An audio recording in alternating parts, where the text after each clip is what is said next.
ओम शांति। अव्यक्त वाणी वर्ष 1970 18 जनवरी 1970 की अव्यक्त मुरली है। मुरली का हेडिंग है संपूर्ण विल करने से विल पावर की प्राप्ति। बाबा के अव्यक्त होने के 1 साल बाद बाबा गुलजार दादी जी के तन में आए हैं और आते ही पूछ रहे हैं, बच्चे आज किस लिए बुलाया है? आज बाप दादा क्या देख रहे हैं? एक एक सितारे को किस रूप से देख रहे हैं? सितारों में भी क्या विशेषता देखते हैं? बाबा ने आते ही बहुत सारे क्वेश्चन पूछे हैं बच्चों से। हर एक सितारे की संपूर्णता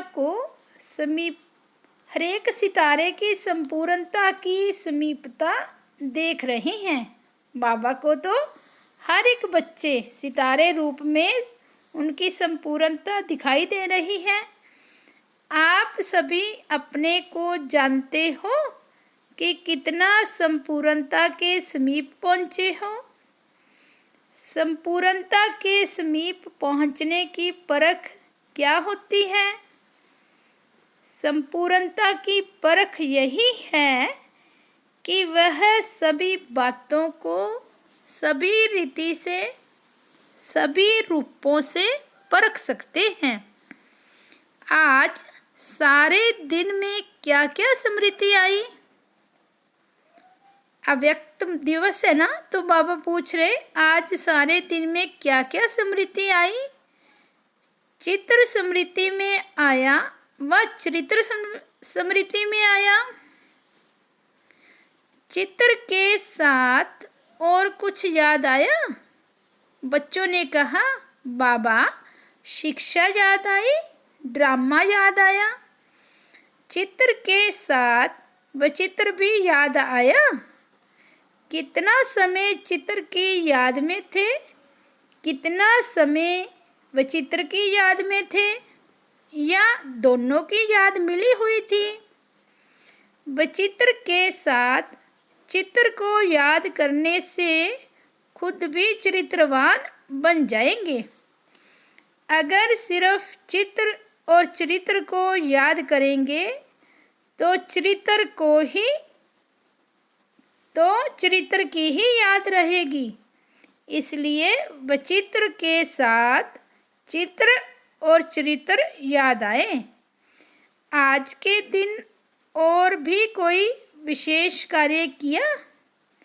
सिर्फ याद में ही मगन थे कि याद के साथ और भी कुछ किया? बच्चों ने कहा, बाबा विक्रम विनाश किए।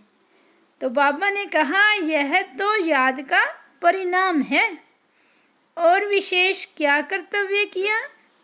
पूरा 1 वर्ष का अपना चार्ट देखो। इस अव्यक्त पढ़ाई, इस अव्यक्त स्नेह और सहयोग की रिजल्ट चेक की। इस अव्यक्त स्नेह और सहयोग का 12 मास का पेपर क्या है? चेकिंग की। चेकिंग करने के बाद ही अपने ऊपर अधिक अटेंशन रख सकते हैं। तो आज के दिन स्वयं ही अपना पेपर चेक करना है। व्यक्त भाव से अव्यक्त भाव में कहाँ तक आगे बढ़े, यह चेकिंग करनी है। अगर अव्यक्त स्थिति बड़ी है तो अपने चलन में भी अलौकिक होंगे। अव्यक्त स्थिति की प्रैक्टिकल परख क्या है? अलौकिक चलन। इस लोक में रहते अलौकिक कहाँ तक बने हो, यह चेक करना है। इस वर्ष में पहली परीक्षा कौन सी हुई? इस निश्चय की परीक्षा में हरेक ने कितने कितने मार्क्स लिए? वे अपने आप को जानते हैं। निश्चय की परीक्षा तो हो गई, अब कौन सी परीक्षा होनी है? परीक्षा का मालूम होते भी फेल हो जाते हैं। कोई कोई के लिए यह बड़ा पेपर है, लेकिन कोई कोई का अब थोड़ा बड़ा पेपर होना है। जैसे इस पेपर में निश्चय की परीक्षा हुई, वैसे ही अब कौन सा पेपर होना है। व्यक्त में भी अब भी सहारा है। जैसे पहले भी निमित्त बना हुआ साकार तन सहारा था, वैसे ही अब भी ड्रामा में निमित्त बने हुए साकार में सहारा है। पहले भी निमित्त ही थे, अब भी निमित्त हैं।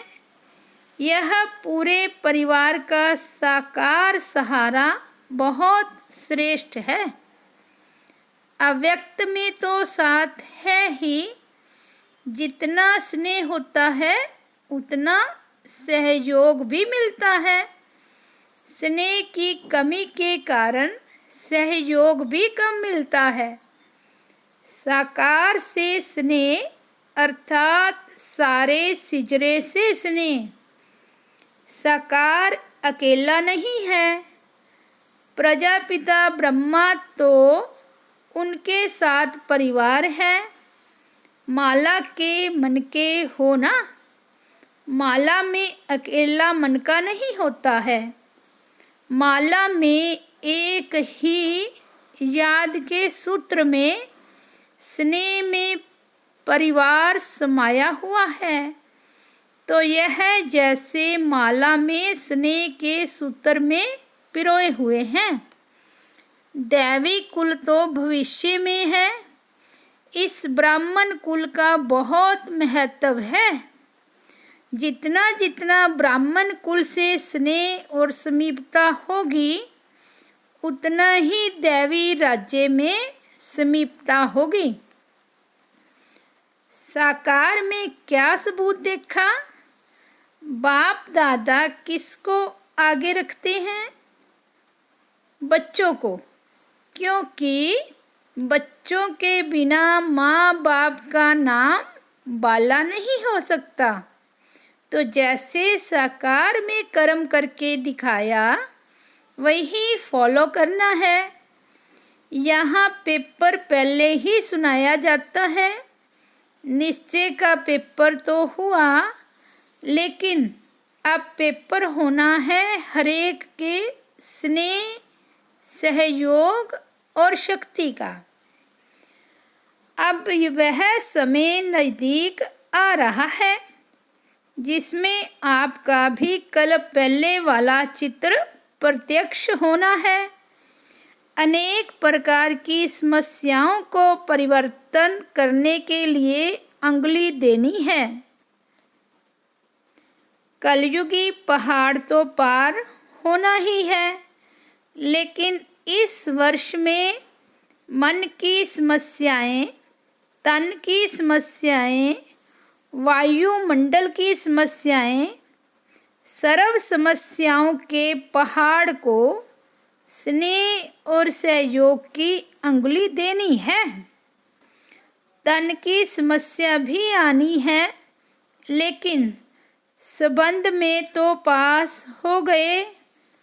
लेकिन यह जो अलौकिक संबंध है, उस संबंध द्वारा भी छोटी मोटी समस्याएं आएंगी, लेकिन यह समस्याएं सभी पेपर समझना। यह प्रैक्टिकल बातें नहीं समझना, यह पेपर समझना। अगर पेपर समझकर उनको पास करेंगे तो पास हो जाएंगे। अभी देखना है पेपर आउट होते भी कितने पास होते हैं। फिर इस पेपर की रिज़ल्ट सुनाएंगे। इस समय अपने में विल पावर धारण करना है। अभी विल पावर नहीं आई है, यथा योग्य यथा शक्ति पावर है। विल पावर कैसे आ सकेगी? विल पावर आने का साधन कौन सा है? विल पावर की कमी क्यों है, उसके कारण का पता है? याद की कमी भी क्यों है? बाप ने साकार में कर्म करके दिखाया है, विल पावर कैसे आई? पहला कदम कौन सा उठाया? सभी कुछ विल कर दिया। विल करने में देरी तो नहीं की।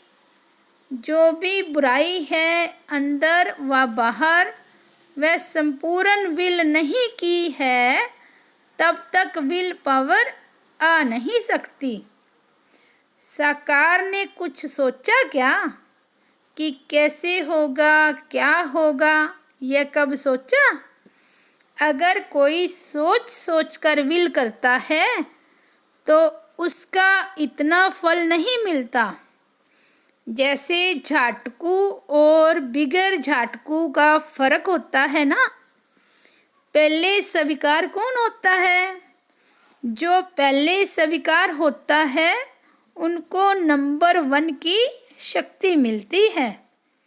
जो पहले स्वीकार नहीं होते उनको शक्ति भी इतनी प्राप्त नहीं होती। इस बात पर सोचना। बाप दादा वर्तमान के साथ भविष्य भी जानता है, तो भविष्य कर्म बंधन की रस्सियां देखकर इतनी तेज दौड़ी नहीं पहनाते हैं। कर्म बंधन की रस्सियों को काटना अपना कर्तव्य है। अगर कोई भी रस्सी टूटी हुई नहीं होती है तो मन की खिंचावट होती रहती है, इसलिए रस्सियां कटवाने के लिए ठहरे हैं। रस्सियां अगर टूटी हुई हैं तो फिर कोई रुक सकता है? छूटा हुआ कब कोई भी बंधन में रुक नहीं सकता। आज के दिवस पर क्या करना है और अगले वर्ष के लिए क्या तैयारी करनी है, वह सभी याद रखना है। विदेही को युगल बनाएंगे तो विदेही बनने में सहयोग मिलेगा।